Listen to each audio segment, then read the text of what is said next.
estimated year results for both the general and utility fund. The financial package is as of October year-to-date results. However, the focus of this presentation will be on the year-end estimates. Some of the common themes throughout the presentation, wages and benefits, are under budgets. There were some vacancies, work stoppage, local 486, and some retro pay. There's also some very significant one-time revenue variances that we're going to speak to. So this is just a quick snapshot of the general fund. And as you can see, we are projecting a surplus of just over $4.48 million.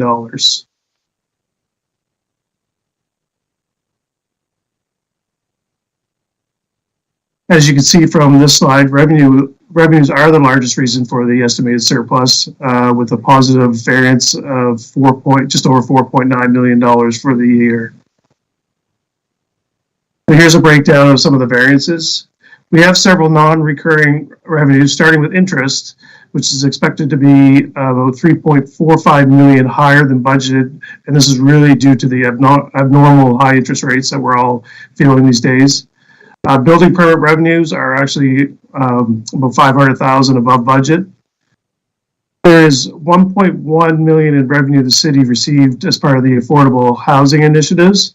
This, however, is offset by the $1.1 grant paid to Kaleidoscope, which will be spoken about in the growth and development services. Insurance proceeds that are not budgeted for is included in the surplus, as well as industrial parks land sales. They achieved above their budget of $250,000, so they're about $226 above that $250. Parking revenue has continued to recover, and we are anticipating a surplus of about $847,000. And public safety will also have a fairly significant surplus, with the largest surplus coming from workers' comp recoveries. However, there are several unforeseen or unfavorable variances. The city will not receive the budgeted benefits from St. John Energy with the Birch Hill Wind project, largely due to the project getting maybe a little bit late going, and a few others. But we are anticipating $1.2 million in revenues next year, and they are quite confident that the city can depend on that revenue. Transfer from operating reserves, $800,000 will not be transferred in, as there were no expenditures related to that community reserve, so this is going to be utilized in 2024. Garbage bag tags, slightly under budget. Again, it was the first year that we've done this, but you sort of will see the offset in savings and expenditures. And as well as dangerous buildings, about $194,000 below budget. So this is just an overview of the expenditures, which are projected to be slightly over budget for about $459,000. And you can see the difference between the wages and benefits and the goods and services. So next, we're going to have a few of our service areas speak about their projections. So I think the first one up will be Mr. David Doblestein, and he'll just touch base on some growth and community services.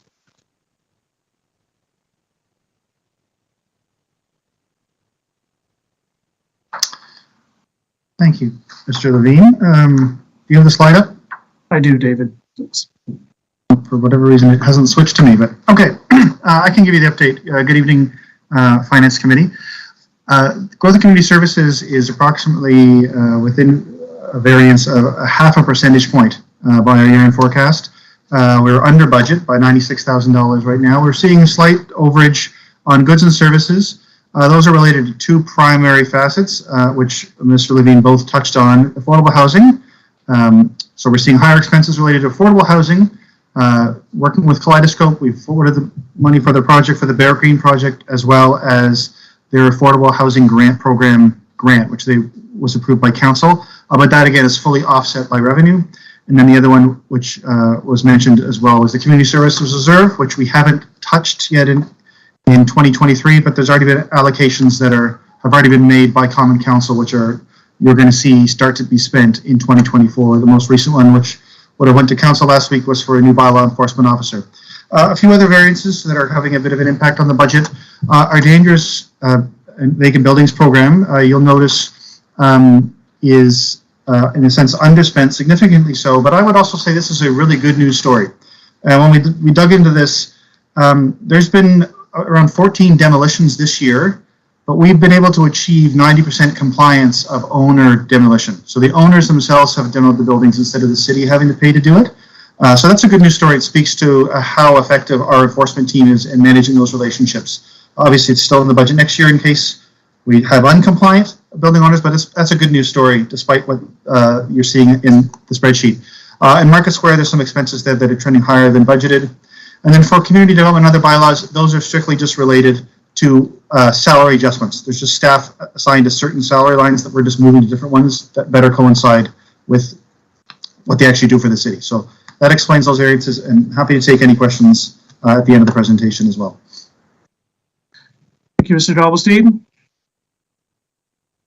So next up we have Transportation and Environment Services, and Mr. Hugenholtz will touch base on a few of his variances. Good evening, committee members. Yes, in terms of overall, you saw on the expense side, at least we were able to achieve about a $38,000 positive variance. So just this slide does show a little bit of the breakdown of the significant items that did impact our budget. So, there was always a little bit of variation in between service budgets as far as how the time was actually allocated through the year. But overall, when you look at the big picture, we have a positive variance on the wage front of about $186,000. One of our significant stressors this year, I guess, an area where we did come in significantly over budget was on the transit subsidy. So again, our transit budget would have been put together, about a year and a half ago when there were a lot of uncertainties in terms of inflationary pressures on the expense side, and also assumptions that were made at the time in terms of our revenue growth. So those were a little bit off. So with a significant deficit like that on the transit side, we were pleased to come in overall on the good side of things. We did, just this past Monday evening, we did get approval to award an engineering study related to the Courtney Bay Causeway raising. So we have made allocation for that in our budget. It was not originally anticipated, but it will put us in a better position to take advantage of some grant funding that we do have there. On the snow control side of things, we expect a positive variance of about $345,000.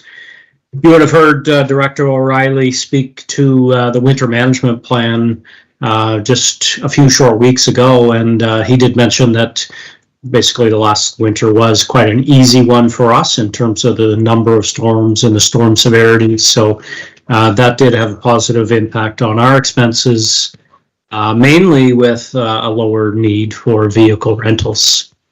In terms of asphalt, we did have some reductions there, less utility cuts.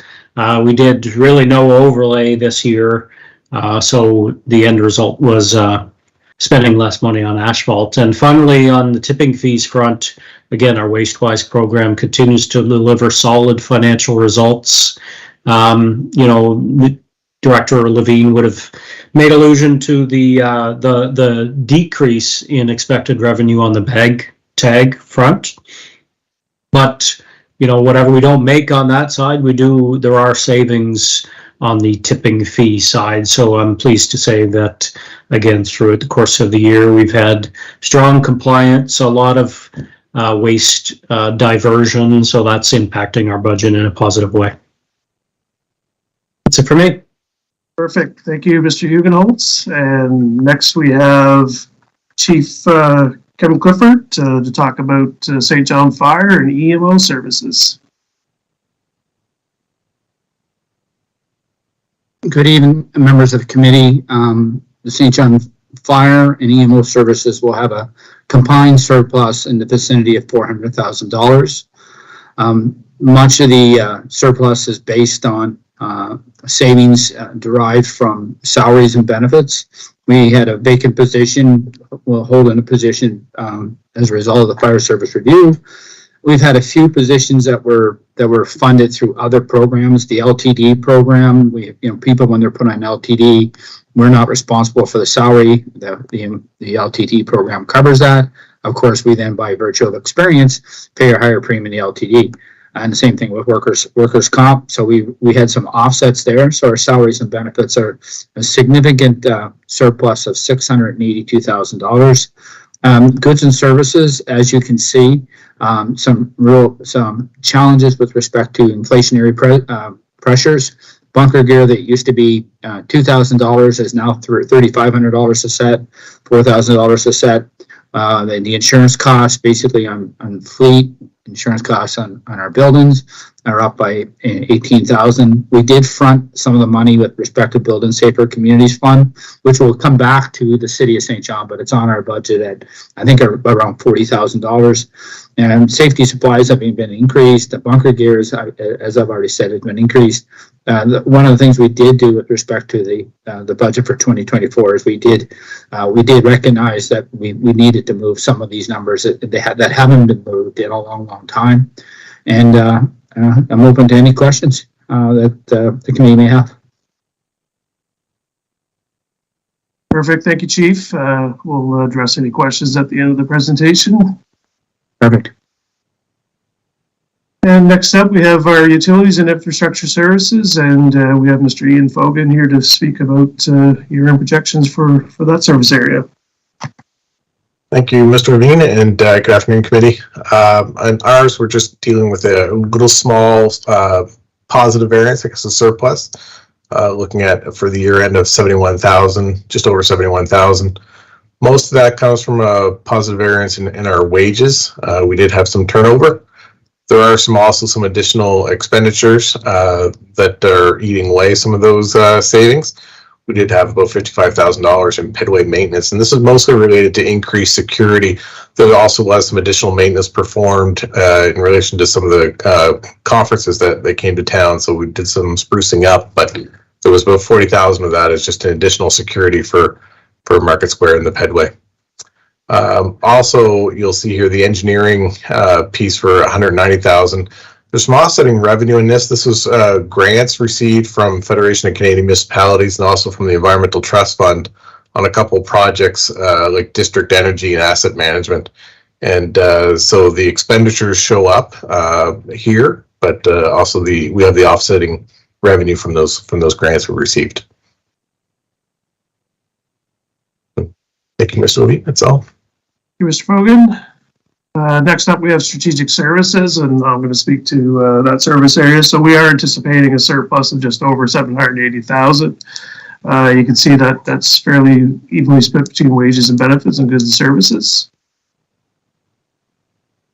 A large portion of our wages and benefits variances was due, we had a significant amount of retirements that occurred in 2023, and just around the time of getting folks replaced, it created a large variance. From a goods and services perspective, assessment charges were about 80,000 less than budgeted. Under our IT area, costs were less than expected for items like licensing, as well as some project work that is going to be delayed until 2024. And then under our corporate planning, we had budgeted for some professional services to be used towards the performance dashboard project. However, we were able to do most of that in-house, so we didn't have to use that outsourced resource. And next up, we have corporate services, and I'm going to speak to that one as well. So overall, we're predicting about a $365,000 deficit, wages and benefits, and a positive variance, but a significant deficit in our goods and services. Corporate services, so the unfavorable deficit of just over 364,000. There were a significant number of projects that were undertaken as part of the 2023 planning. With the chief operating officer's budget as well as legal, so under the professional fees. So, there was a lot of work done around the industrial parks catalytic project, work done around the recreation facility, rapid housing initiatives. Land transfers as well as St. John Energy, and they all require different levels of professional fees, whether it be legal or some of our accounting firms and whatnot. Customer service and corporate communications are largely under budget due to staff vacancies throughout the year. And as well as our human resources variance is largely due to the unplanned labor relation issue we had in 2023. So other charges is anticipated to be over budget by 2.41 million. However, much of this is offset by the surplus in our interest revenue. So under transfers for capital, you can see a fairly significant variance, but this involves our insurance proceeds for Barbers, which will be transferred to go towards the capital work that will be done on that site in the future. We have 226,000 that will be transferred to the Strategic Land Reserve. And these funds, as I talked about in the opening remarks on revenue, relate to industrial parks, the funds that they achieved over their budgeted amount. As well as there's 1.1 million in interest that is earned on reserves that have to be booked every year. That is a provincial requirement. Transfer from operating variance is also due to the interest on the reserves. And again, there's 687,000 if you look at the package for the retro pay for our local 486 members. This will be paid out in December. The figure was put here just as a lump sum because for analysis purposes, figuring out year end by service area was very difficult. So we just sort of put it in for a placeholder. And again, that's why you're seeing some of the positive variances in the wages and benefits. And I'm going to turn over the section to Mr. Fogan to speak about St. John Water. Thank you again, Mr. Levine.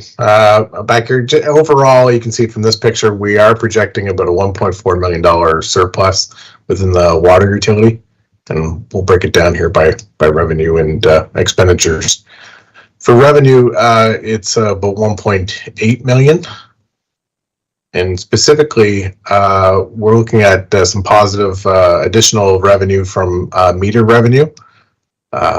We are seeing that bouncing back from where it has been. Also some industrial use.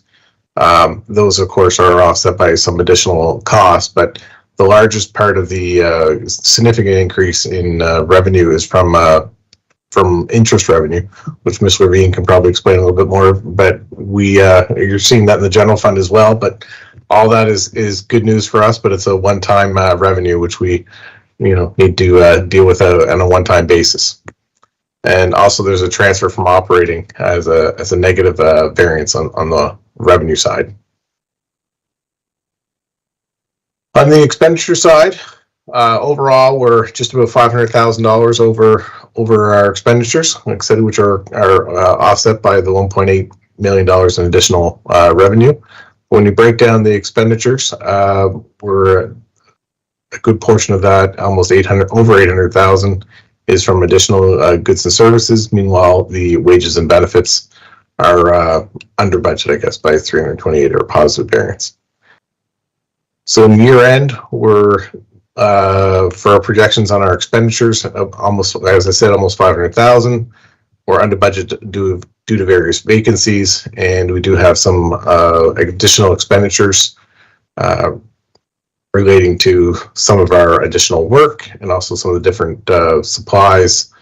In order to conduct some of the water treatment, as you see, as the additional water revenues come on, the additional expenditures also go up. So there's always the offsetting cost, right, of receiving either treated water or shipping or receiving, I guess, untreated sewer. Overall, for the reporting period, there's been no major unexpected expenditures. I can say that. Thank you, Mr. Fogan. So in conclusion, the general fund and the utility fund both have unanticipated one-time revenues. Interest has resulted in a very positive variance for both funds. General fund building permits continue to exceed budget projections, and meter revenue, as Mr. Fogan has alluded to, is a very positive note as it's been recovering and continues to grow. With that, staff are going to be recommending the following additional amounts be transferred to capital reserves out of these one-time revenue variances. So we are going to be recommending 2.275 to the general fund capital reserve, and that will be broken down, funding 500,000 towards the city market strategic plan, 500,000 towards a future roundabout, 500,000 to fund our enterprise resource planning project. Again, we do have budget for this, but you know, the amount budgeted for this will definitely not cover the cost. So we're going to earmark additional funds towards that. $500,000 for additional recreation investments. 100,000 for some work on guide rail replacement. That sort of come off the capital budgets over the last several years, and we need to look at getting that program back in place. As well as $175,000 for a replacement of a transit bus due to an unexpected write-off, and this is something that just occurred recently and would have not have been part of the 2024 operating or capital budget. Sorry. And we'll be also recommending $750,000 to the utility fund potable capital reserve. So with that, the recommendation will be that the Finance Committee endorses staff's recommendation, transfer $2.275 million to the General Fund Capital Reserve and the $750,000 to the Utility Fund Potable Capital Reserve, and recommend that the Finance Committee receive and file this presentation and direct any questions to staff. And with that, we'd be happy to take any questions. Thank you, Mr. Levine, and our team who presented questions from committee. Councillor Radwin, go ahead. Thank you, Chair Sullivan. I appreciate that. So I have a couple of questions. First one I think is for Director Dovelstein. Just wondering if you can help me understand what the increase in expenses are for Market Square that you mentioned. Actually, through Mr. Chair to the Council, I would defer that one to Mr. Levine. Hearing you. Yeah, I'll take that one, Councillor. So just in general, again, with several projects, the budgets don't always align with our budget. So the budget for Market Square has actually come in a bit higher than. Is everybody else hearing everybody? Yep. Okay. Councillor Radwin, are you able to hear us? I'm hearing you. I'm hearing you. Yeah. Can you hear me now, Councillor Radwin? Yes, Okay. thank you. Yeah, so again, that is one of those timing things. We don't always receive the budget from the Hardman Group as we're setting our budget, and it's really just a timing thing. What we see is the revenues, expenditures being a bit higher than what we had budgeted. So again, that still may come in a bit lower, but what we see so far, we're anticipating about $250,000.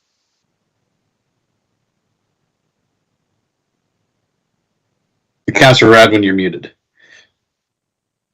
Here I am talking to myself. Yeah, so I see that Catherine is here from HR. So I had a bit of a question. I know that we're hearing a bit of variances because of job vacancies. And I'm just wondering, how early are we getting to post jobs? Like if somebody's going to retire, obviously if somebody leaves and only gives 2 weeks notice, that's different, very difficult to get a job posting up. So I appreciate that. But if you know that somebody's going to retire or go out on mat leave, how early are you able to post a job? As soon as we receive the request, we can start the process. And are So you it depends. able to, or that we have some new positions? Have you been able to do that, or I mean, I know that you've been backlogged, so that's why we're adding some new positions to HR. Right. So it really depends on when the people notify us of their plans. And as soon as they submit that, we can start the process. Okay. No, that's great. And I think some of these revenue streams, for example, us not getting the money for the bag tags could be a very good thing. People are obviously recycling and, and not having to demolish more buildings. Maybe we're really getting on top of that. So that's good news. And, just seeing more building permits could be a sign of growth. And anyway, so there's definitely some good things, but I think staff have done a really, really good job because these are still in uncertain times coming out of COVID, and I think overall it's you've done very, very well. It's great to see monies going into reserves. And I have one other question, but I think Chair will come back around. Sounds good. Thanks, Councillor Radwin. Councillor Hickey, you're up. Thanks very much, Chair Sullivan. Appreciate the presentation very much. Wondering if there's any clarity on surpluses from the other side of public safety, from St. John Police. It looks to me like it's around 900,000. Yes, we have a representative from the Police Commission, Mr. Frank Salzley. He can give you a bit of comment on that, Councillor Hickey. Thank you very much. Thanks, Frank. No problem. So in order to address the question about the surpluses are basically rooted in the same story that we were experiencing all year long, and that's related to these increasing trends, people moving away from the force, from active duty, and they're going on work safe leaves. And that puts the organization in a tough spot, because anybody who is on the work safe leave basically expected to come back anytime. So the chief is taking a conservative approach, and we don't hire for those positions unless we know that the officers are moving on long-term disability or they are coming back. And current trends are that we don't have clarity on these things, and there are quite a few officers on leave. I believe about 16 people are on leave right now. And that is the result of some of the surpluses. That's the major cause basically for these surpluses that we experience. And we all agree that these surpluses are not really favorable to us, because we would rather see the officers at work doing their duties. So this is a tough situation. Everybody's trying to solve this, but this is work in progress. Just to clarify, did you say 16 or 60? 16. Okay. And that takes up the entire $900,000 surplus? That's the majority of it. Okay. We do have some positions that were not filled. So we have some unfilled positions, but the majority would be related to these instances where we are just waiting for the situation to be resolved. Some other provinces are ahead of us, and they made some changes, legislative changes that helps, but we are not there yet. So this is a work in progress. Thanks very much, Frank. I appreciate it. I do have a second question, Chair, but happy to come back or whatever. No, keep going. Go ahead. Okay. I'm just wondering what informed the decisions, perhaps to you, Craig, what informed the decisions of the reserve breakdown? Like how did we decide what goes where? I'll refer that one over to CAO McGovern. Thank you. Good afternoon. Yeah, so a lot of it was based upon feedback through the council budget cycle in terms of input around investments that are needed or desired, and then some of it, in terms of the city market strategic plan, we really didn't allocate any money to that as of yet, and so we wanted to ensure that there would be funds set aside to advance the implementation of it. And some of it, another part is just around the enterprise resource planning project, ensuring that we have sufficient reserves or money set aside. And you know what, like if we come to a point where we don't need this, we'll be able to come back with other recommendations. And recreation was obviously a big one. We hear that repeatedly.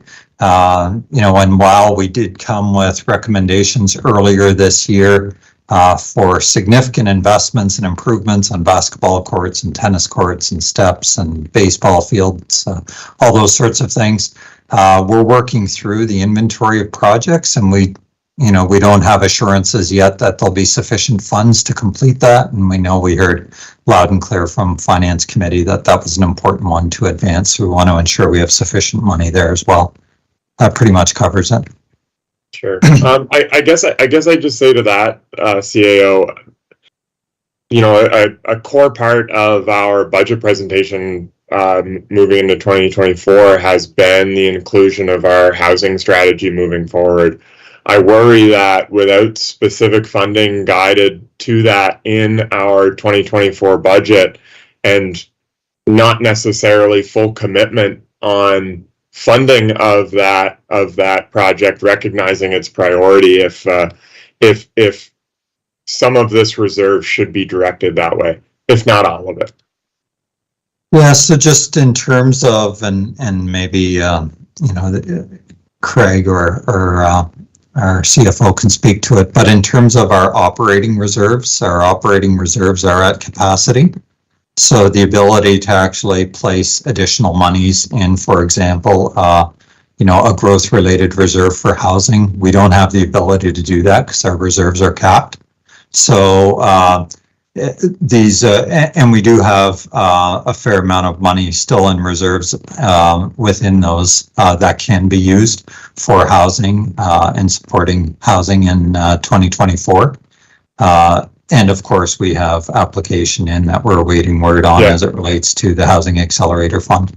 Okay, I guess that makes sense, Brent. And I guess moving forward, I would just hope that there's some level of commitment from our team that says whatever tune that project gets funded to, we should step in from our reserve and make sure it's fully funded, recognizing the importance and priority of that.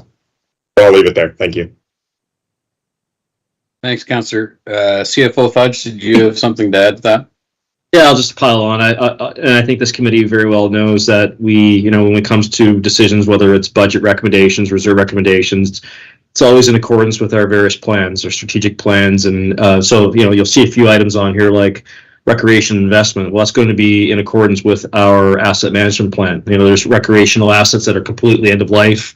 That's going to, inform those type of decisions. And that will come back to the Finance Committee with what those recommendations are for Finance Committee to review and provide recommendations on the detailed guide rails.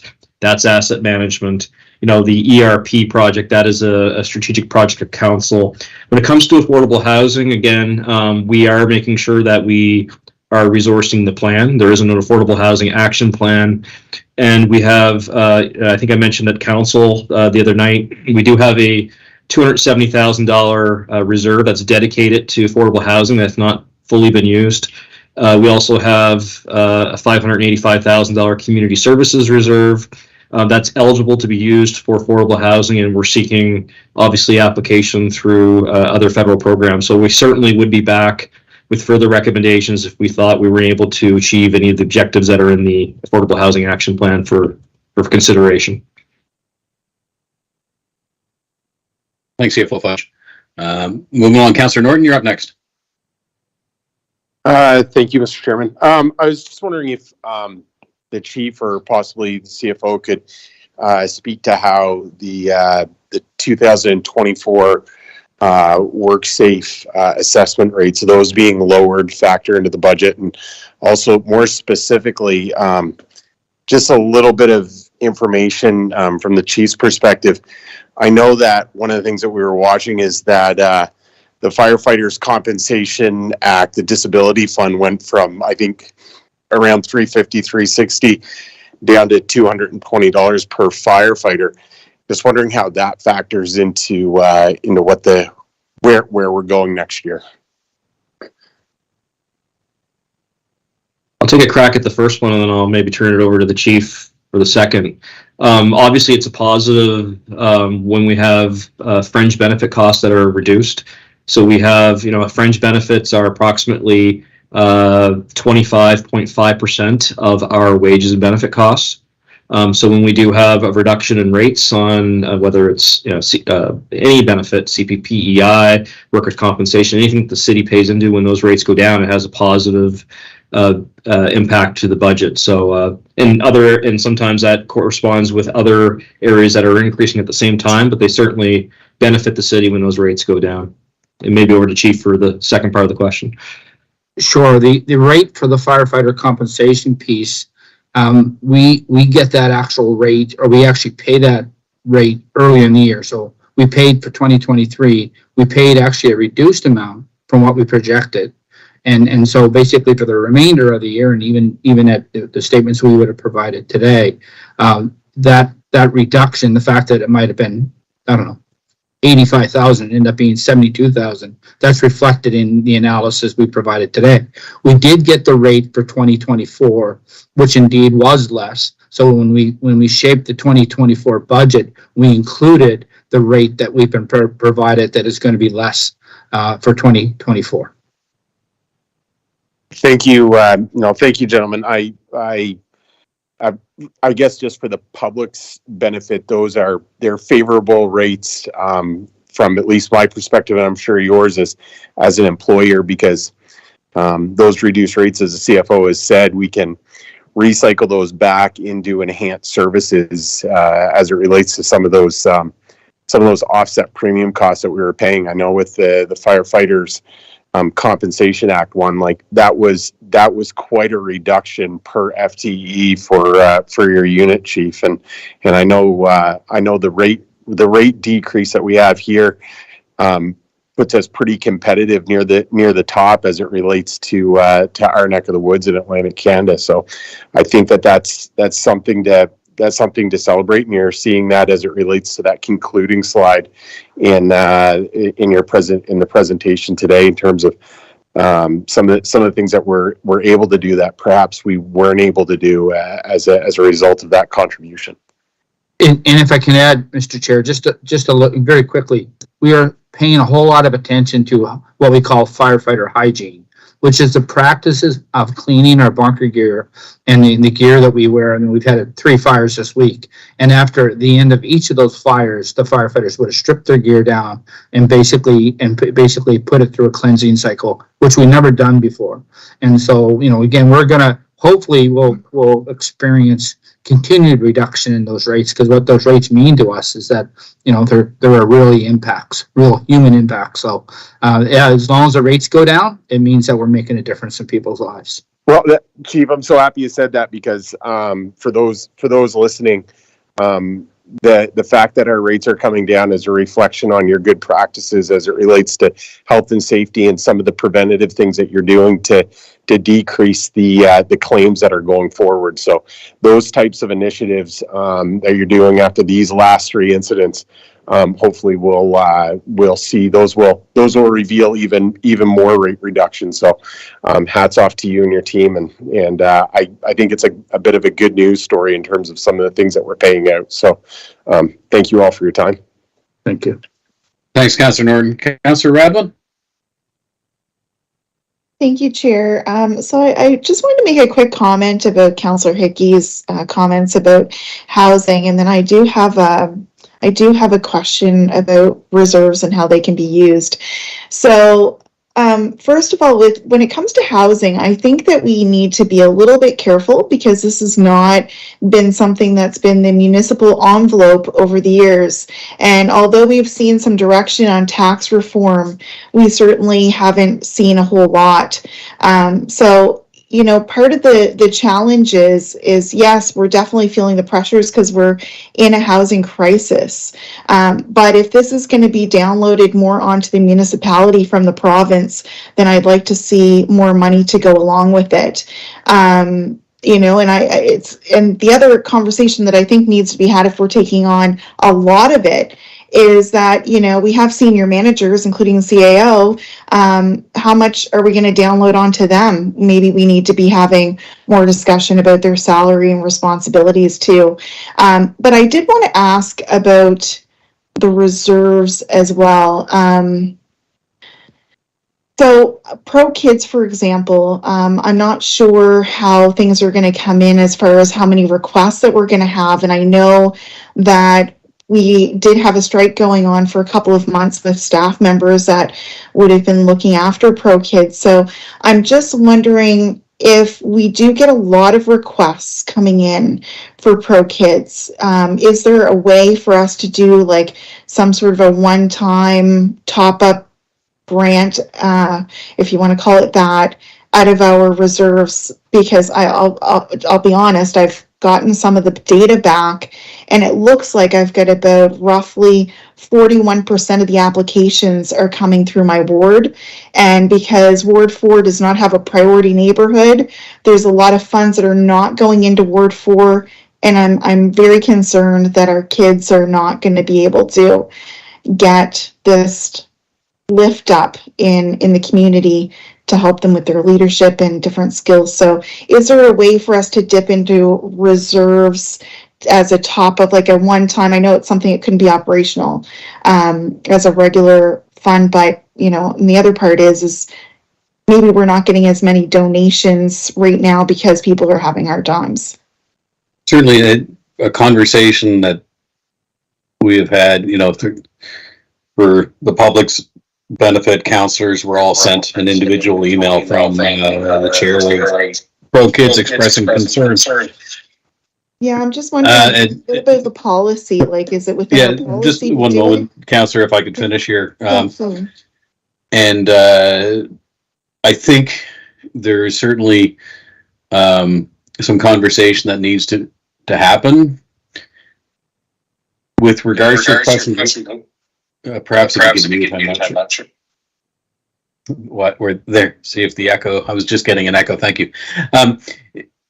With regards to reserves, you know, certainly we have some reserves that are restricted for particular items, and then we have reserves that are kind of in case of emergency reserves that are really at the discretion of council as a whole. I would suggest, you know, some more information is needed. I know that Pro Kids itself also has a bit of a reserve and a backstop that we need to ask some questions about. They have some money invested, you know, that could be potentially used, or I don't know if it could be potentially used in case of a deficit. And this kind of, to both Councillor Hickey's question actually and to yours, you know, I think one of our strengths has been that we address things that are in plans, and we make sure our plans that are prioritized are financed appropriately. And I think the other thing we've done is been prudent enough to make sure that we have reserves so that, for many reasons, you know, in case of emergencies, in case of inflationary pressures, in case of opportunities that arise between budget cycles. But we want to make sure that, you know, they're done with forethought and analysis. And so on Pro Kids, I would suggest that we're in the middle of that analysis, and should the need arise, I'm confident that we could revisit it to make sure that youth are able to take part. I would want to see a little more analysis done. We received a letter. We've put some horsepower behind looking into the concerns. I guess I wouldn't want to see it budgeted at this point. I know that it's in our awareness, and I'm confident that we could handle it. With housing, just since I'm got the mic open, it is certainly, number one, a provincial responsibility, but this council has made lots of motions, including around housing entities and an affordable housing action plan that, as I keep quoting my guidance counselor friends, we're controlling what we can control, and some of the things do fall within our control. And we have accepted some responsibility, so we need to make sure that those plans are funded as well. As the CFO has pointed out, there's still some funding available that hasn't been used, that's already been allocated. And, you know, I am fine with making sure our plans continue, even though I'm not a housing expert, making sure our plans continue to be funded. But I guess I would be hesitant to put more funds into something when there are already funds available, and the funds have run out, and the plan is we need more funds in order to follow this certain strategy. Again, you know, we come together as a finance committee and do what we do, but with analysis and forethought. Hang on. That'll be it for me for now. Councillor Hickey. Thanks very much, Chair. I just wanted to clarify. My reference was specific to our Housing Accelerator Fund application, totaled at around 14.1 million. It's likely, by all accounts, that we will not see that entire number approved. My question was specific to making sure we had assurances and considerations to make sure that we made sure that plan was fully funded, which is a toolkit that essentially outlines a toolkit that the city would use to better stay in our lane on housing, to make sure that we fund things as appropriately as possible. That was my only question, and it was well answered. I appreciate it. Yep, no, appreciated. I have great faith in our federal partners and those who work for us on behalf of the federal government in St. John, that they will see us through to that full 14 million. Actually, Councillor Radwin, did you go ahead and then we'll go to the mayor. Yeah, well, thank you, Chair. I appreciate your comments. I'm just really wondering if CFO Fudge could would be able to answer my policy question. I was just curious how that could fit into policy in the future if council wanted to do it, if it's possible at all. Yeah, thank you for the question, Councillor Radwan. So what you'd be referring to would be a donation or a grant from the city into a particular program.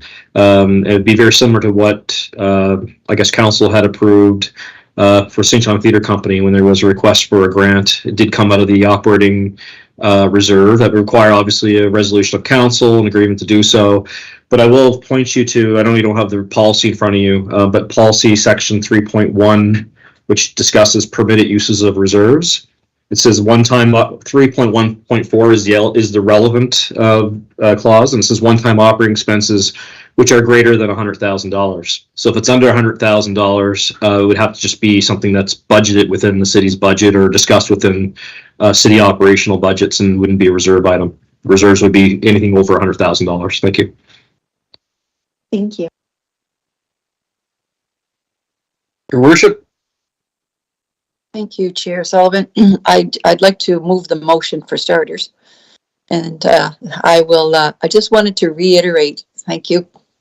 I just wanted to reiterate what Councillor Norton said. It's the line of the night, recycling savings back into service. I like that.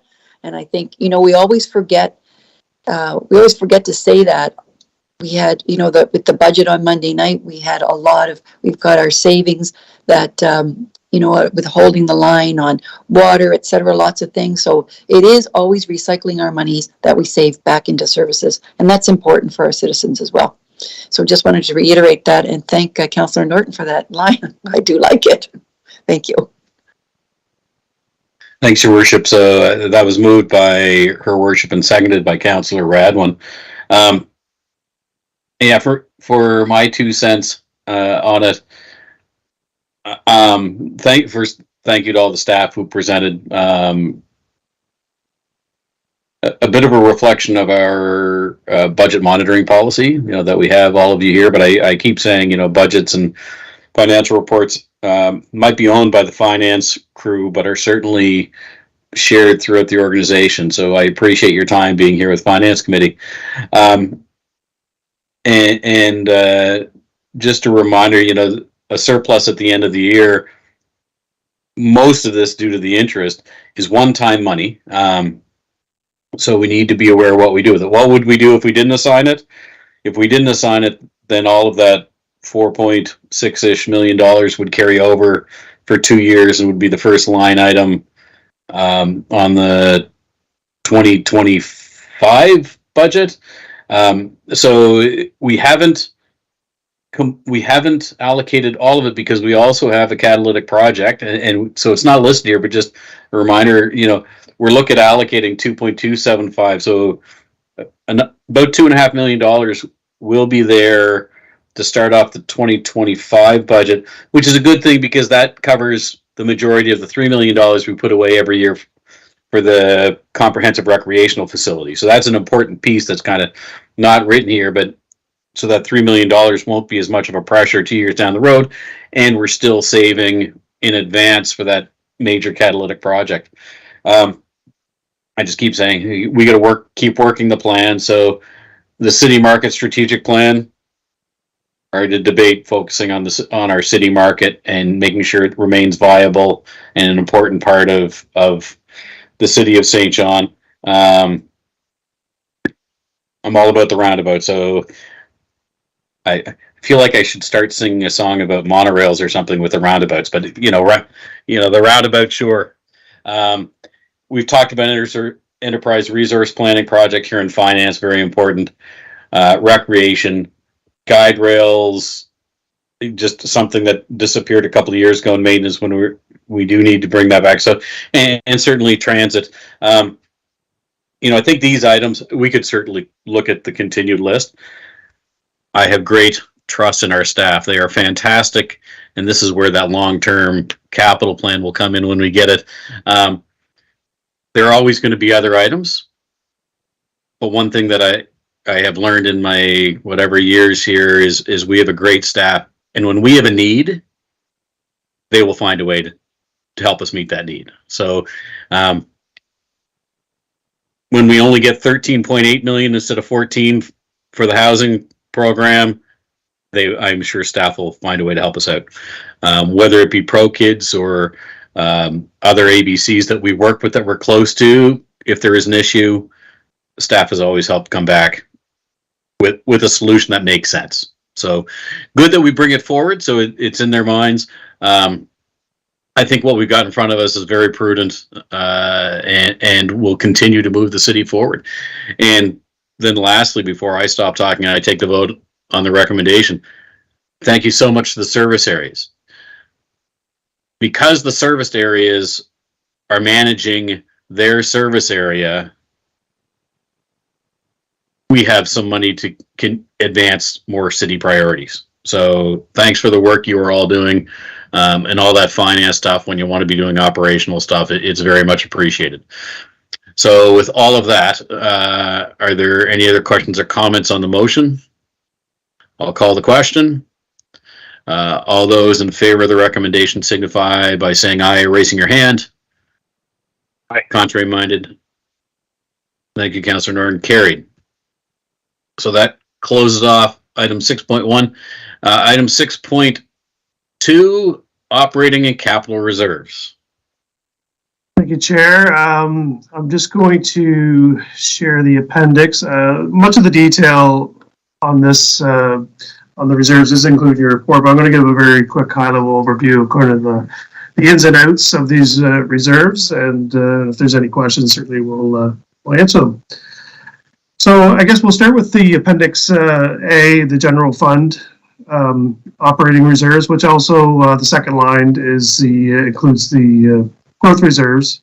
And just as a quick note, operating reserves for both the general and utility fund, as prescribed by provincial regulations, can be no more than 5% of your previous year's operating budget.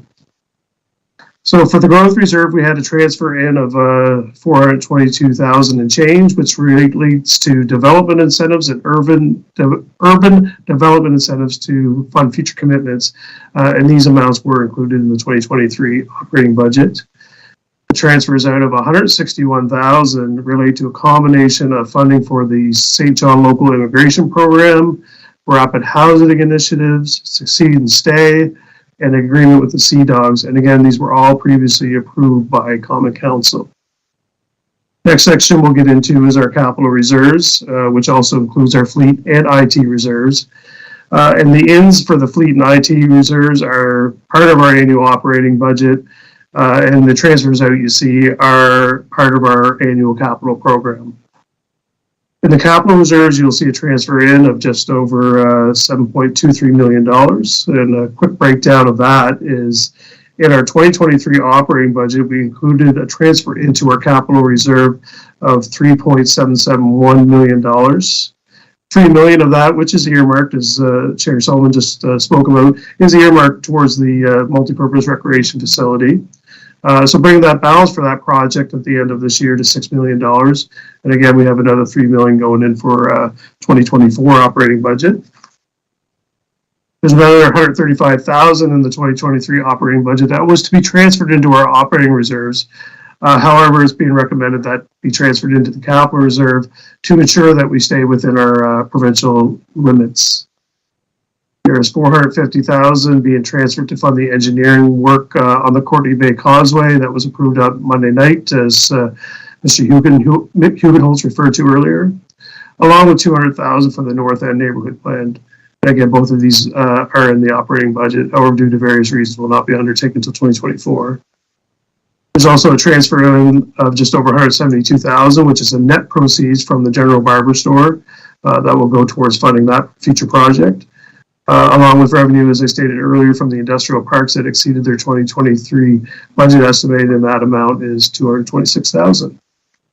And as we just had a great discussion on, there is the recommendation of transferring the $2.275 million related to the one-time interest revenue and building permits that we just spoke about in the previous presentation. The transfer out of the capital reserves is a combination of two capital projects. One is for $959,000, and that was for the fleet relocation project at the transit facility. as well as just over $605,000 to fund part of the Fundy Key project. And again, these transfers were all previously approved at council. Next, we'll just have a quick discussion about the utility fund. The operating budget includes a transfer. The operating reserve includes a transfer of $1 million to the potable capital reserve. And this was done really just to ensure that we stay within the maximum allowable amount in the reserve. The transfer to the industrial rate stabilization reserve is part of the 2023 approved budget. Again, transfer to the fleet reserve and the industrial capital reserves were also part of the 2023 operating budget. The transfer to the potable capital reserve includes the $750,000 that was in the operating budget for the Lancaster Lagoon. That was budgeted for, however, due to various reasons, will not be completed until 2024. So we're requesting that to be transferred in to be utilized next year. There's also just a little over $102,000 to be transferred in, and this is for unbudgeted land sales in the utility around the watershed. And the purpose of this money is any land sales or in and around our watershed is really to earmark future watershed protection measures. And then as part of the budget analysis report, we are going to be recommending the $750,000 additional funds be transferred into the utility fund as part of their annual surplus. And really with that, I'd be happy to take any questions from the members. Thank you. Any questions from committee for Mr. Levine?